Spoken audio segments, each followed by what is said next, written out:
இறைவனுடைய சாந்தியும் சமாதானமும் நம்ம அனைவரின் மீதும் உண்டாவதாக. எல்லா புகழும் இறைவன் ஒருவனுக்கு. நம்ம இந்த ஒரு காணொலியில ரொம்பவே சந்தோஷமான விஷயங்களும் சிலது வந்திருக்குது.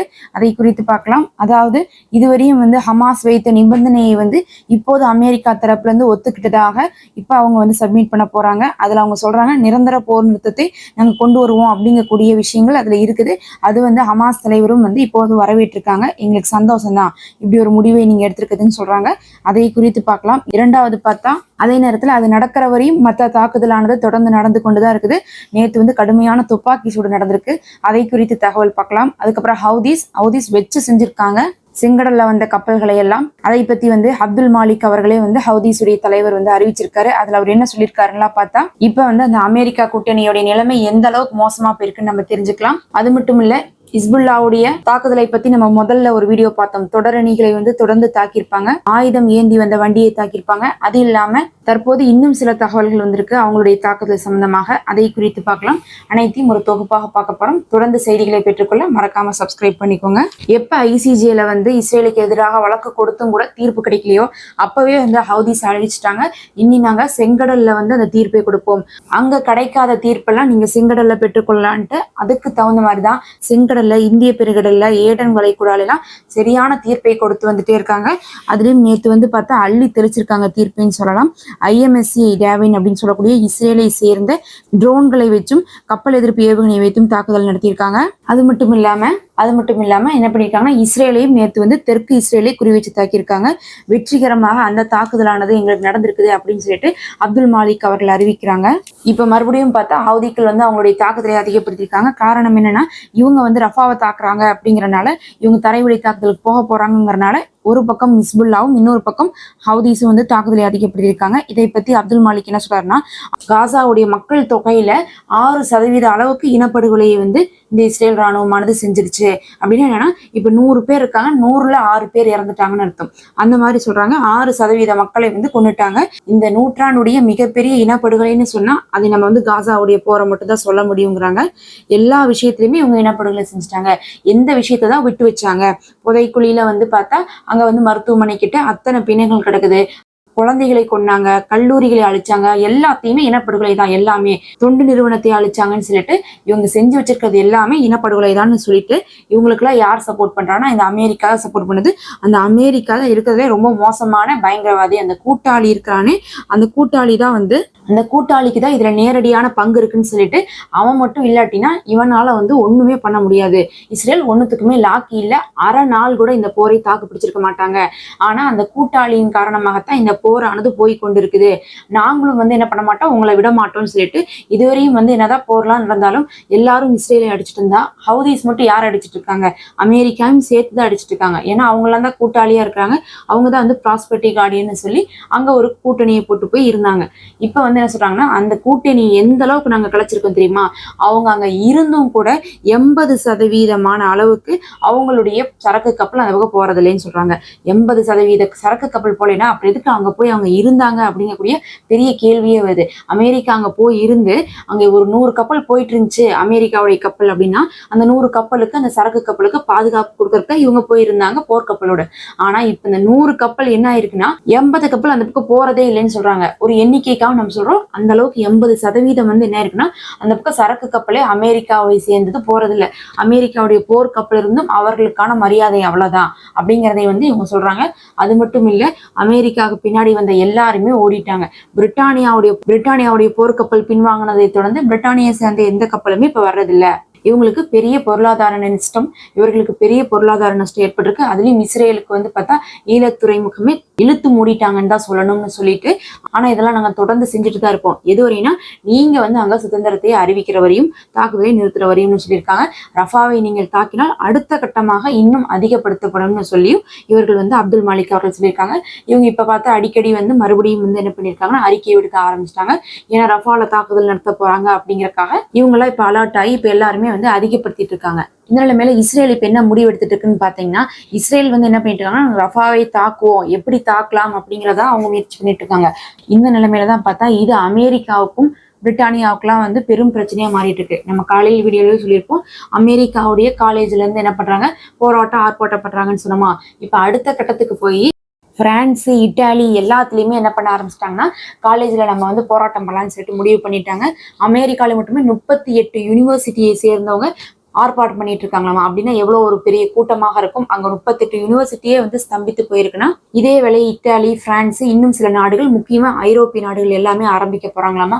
அப்படிலாம் ஆரம்பிச்சிட்டாங்கன்னா வேற வழியே இல்லை, இவர்களுக்கு வந்து இஸ்ரேலுக்கு ஆதரவு கொடுக்க முடியாது. அதனாலதான் இப்ப என்ன அறிவிச்சிருக்காங்கன்னா, அவங்க முதல்ல வந்து சொன்னாங்க ஒரு 17 நாடுகள் சேர்ந்து ஒரு நோட்டீஸ் கொடுத்து ஹமாஸ் என்ன சொன்னாங்கன்னா, நீங்க பிணை கைதிகளை வெளியிடுங்க, நாங்க வந்து போர் நிறுத்தத்தை பத்தி யோசிக்கிறோம் அப்படின்னு சொல்லியிருந்தாங்க. அதுக்கு ஹமாஸ் வந்து, நீங்க பிணை கைதிகளை பத்தி பேசுறீங்க, எங்களுடைய பிணை கைதிகள் வந்து எங்க மக்கள் அங்க வந்து சிறை கைதிகளா இருக்காங்களே, அவங்கள பத்தி நீங்க பேசல, அதனால நாங்க வந்து ஏத்துக்க மாட்டோம்னு சொல்லிட்டு அதை ரிஜெக்ட் பண்ணியிருந்தாங்க. இப்ப மறுபடியும் என்ன பண்றாங்கன்னா, அந்த 17 நாடுகளும் சேர்ந்து மறுபடியும் வந்து ஒரு நிபந்தனைகள் எல்லாம் போடுறாங்களாமா. அந்த நிபந்தனைகள்ல அவங்க என்ன சொல்றாங்கன்னா, நிரந்தரமாக நாங்க போரை நிறுத்துறோம் அப்படிங்கிறதையும், மக்களை வந்து அவங்கவுங்களுடைய பகுதிக்கு சுதந்திரமாக நாங்க அனுமதிக்கிறோம் அப்படிங்கக்கூடிய விஷயத்தை கொண்டு வந்திருக்காங்க. அப்படி நாங்க செய்யறோம், நீங்க வந்து பிணை கைதிகளை விட்டுறீங்களான்னு சொல்லிட்டு அவங்க கேட்டிருக்காங்க. இப்ப அந்த விஷயம் வந்து போயிட்டு இருக்கு, இன்னும் முழுசா முடிவாகல. இப்படி நாங்க போடலான் இருக்கோம்னு சொல்லிட்டு அறிவிச்சிருக்காங்க. அதை பத்தி வந்து முகமது ஐயா அவர்கள் என்ன சொல்லியிருக்காங்கன்னு பார்த்தா, எங்களுக்கு சந்தோஷம் தான், நான் எங்களுடைய நிபந்தனைகளை வந்து இப்போது அமெரிக்கா வந்து ஒத்துக்கிறது எங்களுக்கு சந்தோஷம் தான். அதே நேரத்துல ரொம்ப முக்கியம், எங்களுடைய மக்களுடைய உரிமையை நாங்க விட்டு தர மாட்டோம். இவங்க வந்து எதை பத்தி பேசுறாங்கன்னா, நிரந்தரமா நிறுத்துறதை பத்தி பேசுறாங்க. ரெண்டாவது வந்து மக்களை அனுமதிக்க பத்தி பேசுறாங்க. ஆனா படைகள் பின்வாங்கறத பத்தி அதுல சொல்லல. இப்ப அந்த விஷயங்கிறது நாளைக்கு தான் அந்த நிபந்தனைகள் இவங்க கைக்கு வரும். அப்ப அதுல படைகள் பின்வாங்கறது இருக்கா இல்லையான்னு பார்த்துட்டு தான் ஹமாஸ் முடிவு பண்ணுவாங்க. நிரந்தர நிறுத்தம் இருந்து மக்களை அனுமதிச்சு படைகள் மட்டும் பின்வாங்கட்டுனா அது என்னது பெரும் பிரச்சனையா போயிடும். எல்லாத்தையும் கொடுத்ததுக்கு அப்புறம் பிணை கைதிகளே மறுபடியும் என்ன பண்ணிடுவாங்க, இவங்க போர் செய்ய ஆரம்பிச்சிருவாங்க. இவங்களை யார் தட்டி கேட்க போறா? யாரும் தட்டி கேட்க முடியாது. அப்படிலாம் தட்டி கேட்டிருந்தா இத்தனை நாள் போரே நடந்துட்டு இருக்காது, 34,000 பேர் இறந்திருக்க மாட்டாங்க. அதனால அந்த ஒரு விஷயத்துல பெண்டிங் ஆயிட்டு இருக்குது. அதை பத்தி வந்து இன்னும் தெளிவா தெரியல, அவங்க அதை பத்தி ஜாயின் பண்ணிருக்காங்களா பண்ணலையா நிபந்தனைகள்லன்னு தெரியல. அது வந்து பார்த்தா அந்த நிபந்தனைகள் இப்படி ஒண்ணு போயிட்டு இருக்குன்னு மட்டும் சொல்லியிருக்காங்க. அதை கேட்டு ஹமாஸ் வந்து சந்தோஷம் தான். ஆனா எங்க மக்களுக்கு தேவையான உரிமைகள்ல நாங்க வந்து என்ன பண்ண மாட்டோம், சமரசத்துக்கு வரமாட்டோம். நீங்க வந்து நிரந்தர போர் நிறுத்தம், சுதந்திர பாலஸ்தீனம் இதெல்லாம் நீங்க கொடுக்காம எங்களுக்கு இருந்து எதையும் பெற்றுக்கொள்ள முடியாது, அது வரையும் பிணை கைதிகளை கண்ணில் கூட காட்ட மாட்டோம்னு சொல்லிட்டு சொல்லியிருக்காங்க. இவங்களும் உறுதியாகத்தான் இருக்கிறாங்க. நம்ம நாளைக்கு அந்த நிபந்தனைகள் வெளிவந்ததுக்கு அப்புறம் அதை பற்றி நம்ம சொல்லலாம். ஆனா இது ஒரு நல்ல செய்தி தான். எந்த அளவுக்கு வந்து இறங்கி வந்திருக்காங்கன்னு பாருங்க. நிரந்தர நிறுத்தம் அளவுக்கு வந்து நிபந்தனைகளுக்கே போறதுக்கு இறங்கி வந்திருக்காங்கன்னா அது வந்து ஒரு பெரிய விஷயம்தான். இந்த நிலைமையில முக்கியமாக நடந்த தாக்குதல் என்னன்னு பார்த்தா, இந்த நிலைமையில அல்-அக்ஸா படை வந்து நேத்து வந்து காசாக்குள்ள நேரடியான துப்பாக்கி சூட்ல ஈடுபட்டிருக்காங்க. உள்ளக்குள்ள நுழைய முயற்சி பண்ணவங்களுக்கு அப்படி ஒரு தரமான அடியும் கொடுத்திருக்காங்க.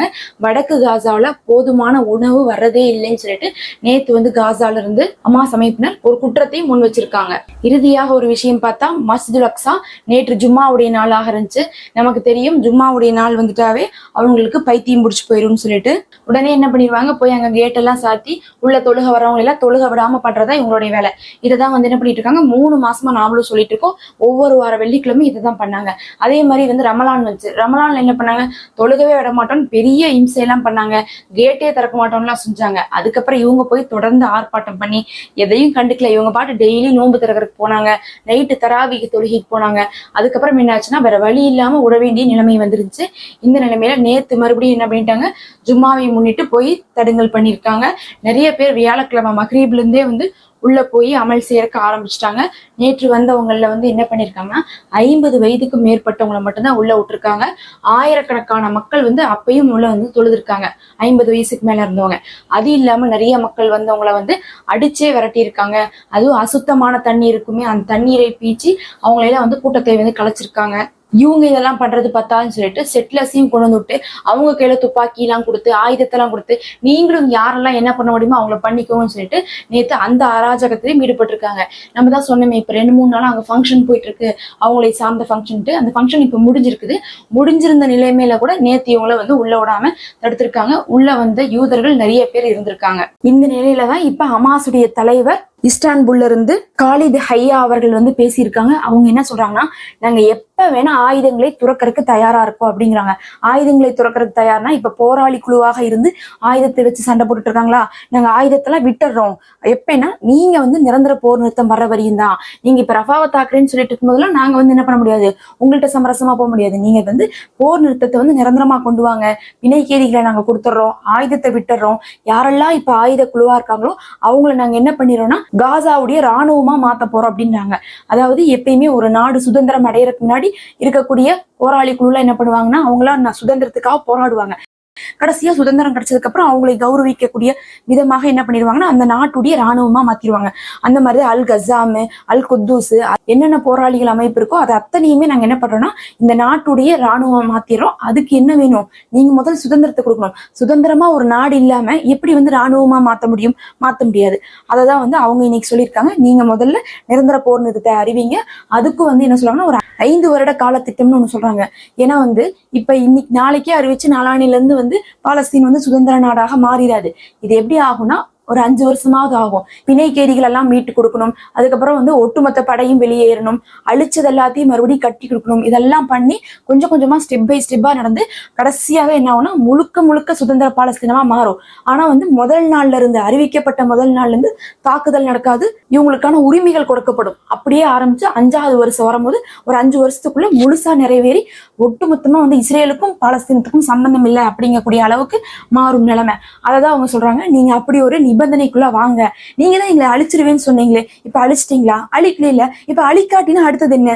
2 சான்ஸ் தான். ஒன்னா எங்கள்கிட்ட சண்டை போட்டு, ஒன்னா நீங்க எங்களை தோக்கடிக்கணும், இல்ல நீங்க தோத்து போகணும். இப்ப நீங்க என்ன சொன்னீங்க, எங்களை தோக்கடிச்சிருவேன்னு சொன்னீங்க. தோக்கடிச்சிட்டீங்களா? கண்டிப்பா இல்ல. 200 நாள் போர்ல 20% கூட எங்களுடைய வலிமையை நீங்க குறைக்கல. அதாவது 20% கூட அஃபெக்ட் பண்ணலையாமா அந்த போராளி குழுவை. அப்படின்னா என்ன அர்த்தம்? இன்னும் 80% நாங்க பலமா இருப்போம். அப்ப பார்த்தா இந்த போர்ல யார் ஜெயிச்சான்னு பார்க்கும்போது நாங்க தான் ஜெயிச்சிருக்கோம். நீங்க ரொம்ப பலவீனமா இருக்கீங்க.